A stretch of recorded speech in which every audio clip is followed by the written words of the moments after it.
For this screencast, I decided to focus on the image of the Irish flag that you see here. I chose this particular image for my website because of the visual detail represented, but also because of the meaning behind the image.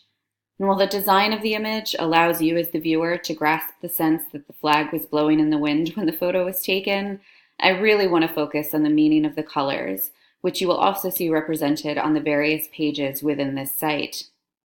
The flag's three equal stripes illustrate the Irish political landscape as accurately today as it did in 1848, the year the flag was first unfurled. The green signifies the Irish Catholics and the Republic, the orange standing for the Irish Protestants, and the white, perhaps the most important color, represents a lasting peace and hope for union between the two. The majority of the content within this site focuses on the more appealing aspects of Ireland in terms of tourism, but I thought it was important to briefly discuss the separation of the Republic and Northern Ireland.